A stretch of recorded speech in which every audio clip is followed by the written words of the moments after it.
আগের সালে মোটামুটি 22 সালে মোটামুটি 7-8 ঘন্টা উড়েছিল আর কি। আচ্ছা 7-8 ঘন্টা উড়েছিল। আচ্ছা তা মোটামুটি আমি এখন ডানা কেটে দিয়েছি। এটা মুস্কি পায়রা? হ্যাঁ, মুসকি মাদি এটা। আচ্ছা মুস্কি মাদি পায়রা। দেখুন চোখটা দেখেন, এই হচ্ছে চোখ, এই চোখ ওনার পায়রাটার। মুস্কি পায়রা, পায়রা দেখেই যারা পায়রা চেনে বুঝতে পারছেন কি কোয়ালিটি পায়রা আছে। এর ছোট হবে এটা। আচ্ছা এটা মদ্দাটা দেখুন, কালশিরা মদ্দা।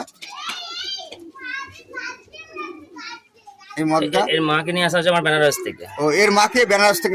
দাদার ম্যাক্সিমাম পায়রাই বেনারস থেকে নিয়ে আসে। বেনারস থেকে নিয়ে আসা। বাবার দাদার রাজুদার ব্যবসা সূত্রে বেনারসের সঙ্গে যোগাযোগ আছে, ওখান থেকে বেশ কিছু পায়রা উনি নিয়ে এসছে। এই হচ্ছে কোয়ালিটি, দারুণ পায়রা, দারুণ। হ্যাঁ ডানা, এদিকে ডানা দেখান, ডানা পাঞ্জা দেখান।